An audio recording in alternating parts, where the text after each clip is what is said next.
बताओ भाई, कुछ कर रहे हो या सवाल बताया जाए? पूछा गया है number of revolutions taken by the cylinder assuming that it does not rebound or jump after getting in contact with the wall. Number of revolutions बताने हैं after it comes into contact with the wall and before stopping. और वैसी बात है, रुकने के बाद दोबारा चक्कर काटना तो शुरू नहीं करेगा। तो कितने चक्कर काट के रुकेगा?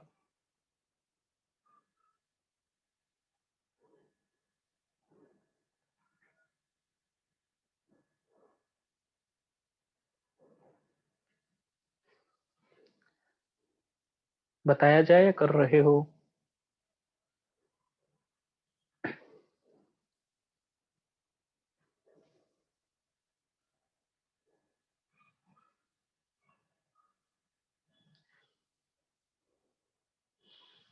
वंश, युक्ति, विष्णुई, नंदिनी, कृष, रचिता, बताओ भाई। कर रहे हो? जसकीरत कर रही है। गुड, कर बेटा।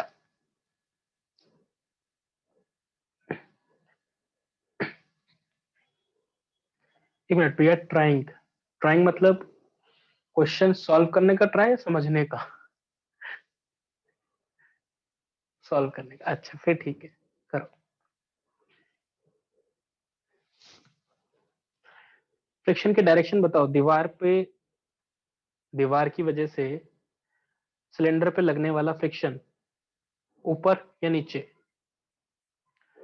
Friction on the cylinder due to wall will be in upward direction, downward direction. Correct Nandini, Vansh. Correct Vishnoi. रेजुल गलत।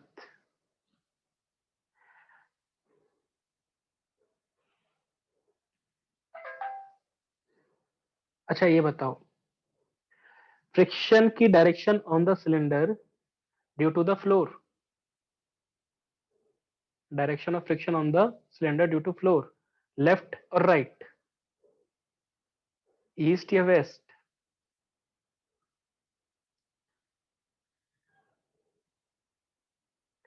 करेक्ट वंश। नंदिनी, रेजुल फिर से गलत। विष्णु करेक्ट।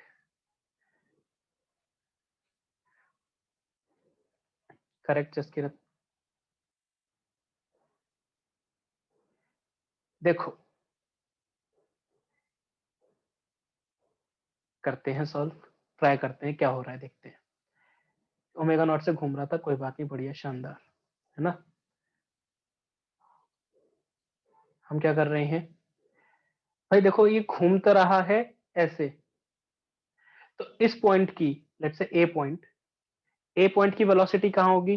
नीचे, ऊपर? ए पॉइंट की वेलोसिटी नीचे। तो relative motion between the wall and A is there, it is there. Relative motion है, रिलेटिव मोशन है तो क्या होगा? रिलेटिव मोशन है तो क्या होगा? इस सिलेंडर पे, इस सिलेंडर पे फ्रिक्शन, रिलेटिव मोशन नीचे की तरफ, फ्रिक्शन क्या आएगा भाई? नीचे की तरफ मत जाओ, फ्रिक्शन लगेगा सिलेंडर पे ऊपर की तरफ, F1।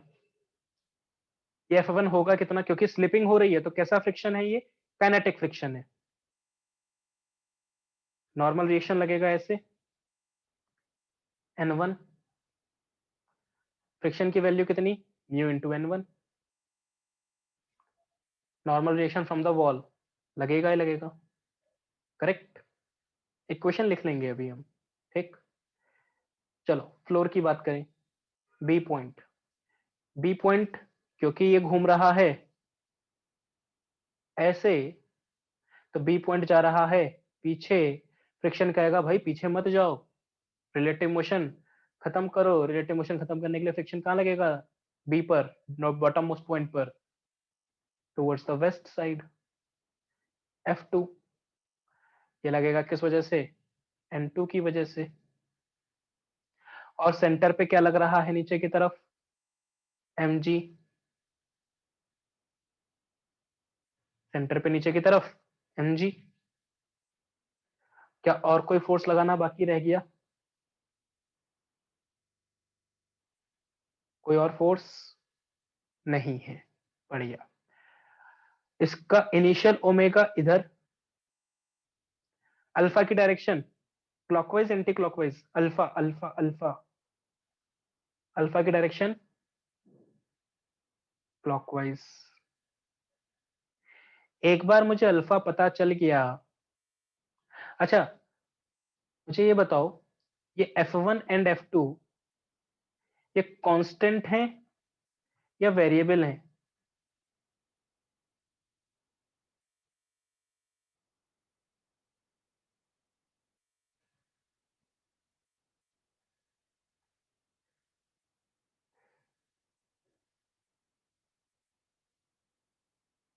हाँ,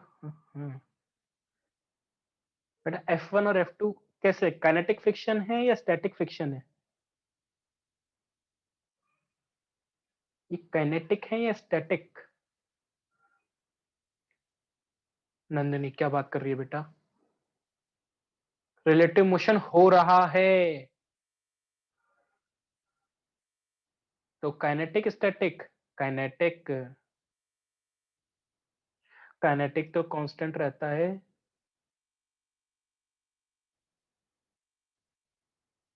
डिपेंडिंग ऑन N1 N2, है ना? चलो इक्वेशन लगाते हैं। एक बार हमें अल्फा पता चल गया तो ओमेगा नॉट हमें पता ही है। हम देख लेंगे अल्फा अगर कांस्टेंट है तो बढ़िया, और नहीं है तो हम इंटीग्रेशन डिफरेंशिएशन खेल देंगे। कांस्टेंट है तो क्या लगा दोगे?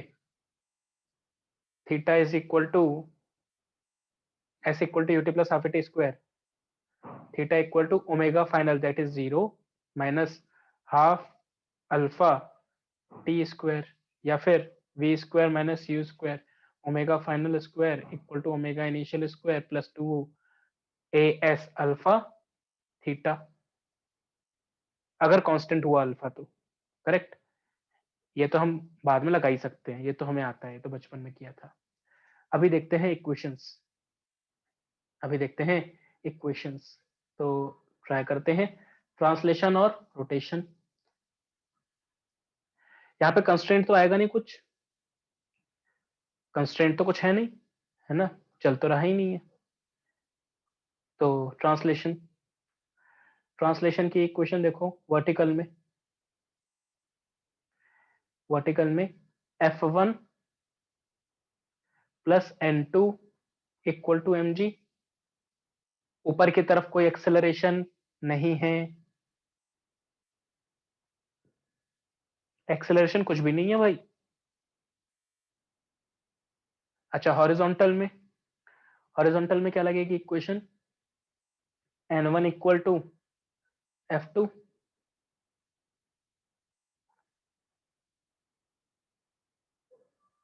हॉरिजॉन्टल में N1 equal to F2 because horizontal में भी कोई एक्सेलरेशन नहीं है सेंटर ऑफ मास का। हाँ या ना?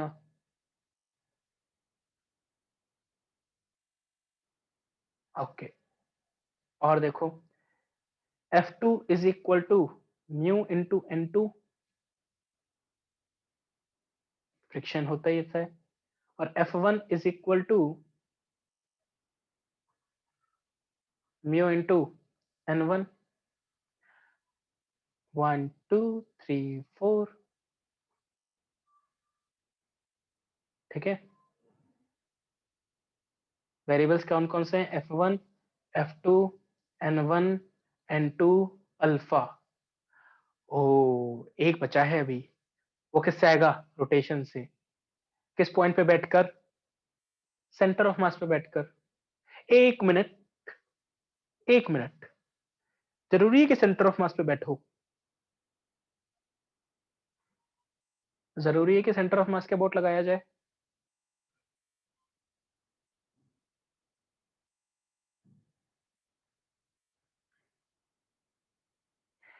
हमारा चाहे बॉटम मोस्ट पॉइंट है, ए पॉइंट है, चाहे बी पॉइंट है, ये भी तो रेस्ट पे ही है, चल थोड़ी रहे।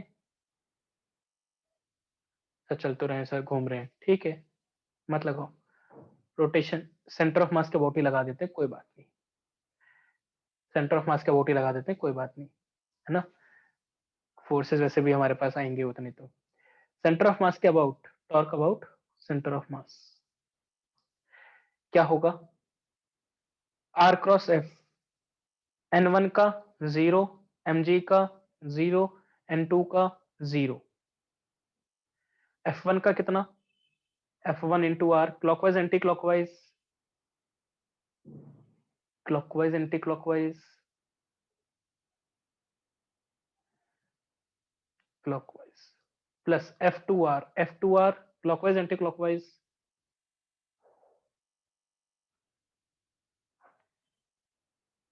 ये भी clockwise, equal to I alpha I M R square, centre of mass के अबाउट तो यही होता है moment of inertia hollow cylinder का, alpha clockwise anti clockwise clockwise.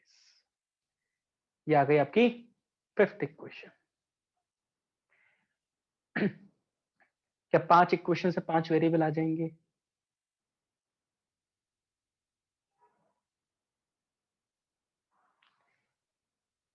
पांच इक्वेशन 5 वेरिएबल आ गए, करेक्ट।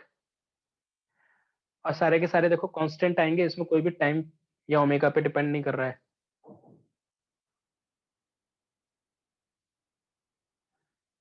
है ना। तो यहां से आपके पास एक बार अल्फा आ गया तो theta is equal to, theta निकालना है आपको कि कितना थीटा चलेगा।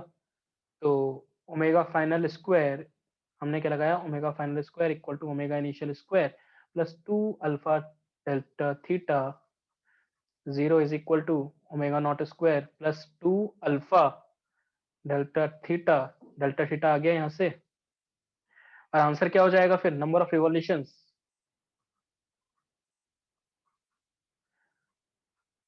जो थीटा चला डिवाइड बाय 2 पाई।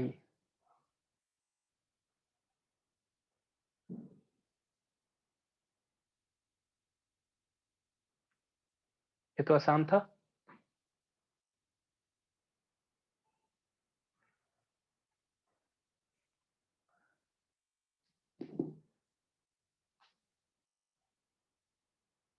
भाई समझ में आया नहीं आया?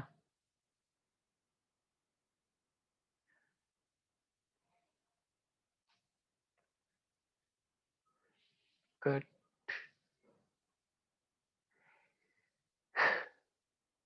आज यहीं तक करेंगे हम, कल और क्वेश्चंस देखेंगे, और कल हम शुरू करेंगे angular momentum about a point, कुछ क्वेश्चंस और देखकर।